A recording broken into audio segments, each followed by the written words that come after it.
Now frantically digging through the killer's past and through his home as the search for a motive in this intensifies. And here with the latest on the investigation is Fox News contributor and former D.C. police detective Ted Williams. Ted, this is such a difficult story because it's such a soft target. There are victims as young as 5 years old, all the way up to 72, a pregnant woman shot dead, the pastor's 14-year-old daughter. What does it say about humanity? It really questions humanity, unfortunately, under the circumstances. But we're beginning to get a clearer picture of who this guy is or was. It is no doubt about it that he himself, from what I understand, that may have had relatives that attended the church in question, comes across the street, shoots these individuals. This happened where you would least expect it, Rob and Jackie, and that is in small-town America. You know, when I took a look at the photos when the name came out last night, and you start taking a look at some of the pictures and stuff, you can almost see. I mean, there has to be some kind of a sickness in people that do something like this. I think that goes without saying. But in one picture in particular, it almost reminded me of the photo of the kid that did the Newtown shooting, the school massacre. There's got to be something that has to be done about mental illness in this country, wouldn't you say, at this point? Oh, absolutely. You know, we say when you see something, say something.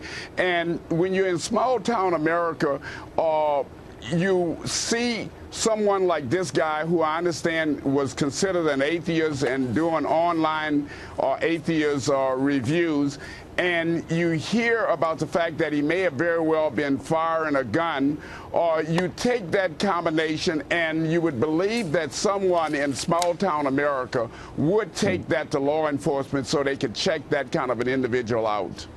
Thank goodness for that armed citizen who grabbed a rifle and chased off this guy. If it wasn't for him, who knows how many more people might have died. 26 people so far dead there, but he chased him off with his rifle.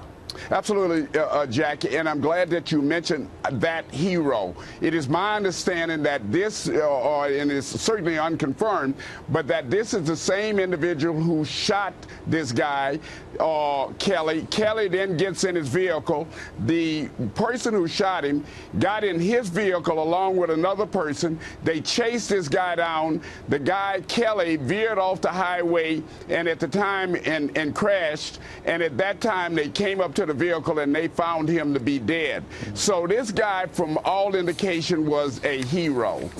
You're a law enforcement officer. I want to go back to preventing things like this from happening. You said that if you see something like this, you have to say something. But okay, so you know somebody you think is weird and has a lot of guns. If you go to a police officer with that, they can't do anything at that point. The person has not committed any crimes. He owned that gun legally, right?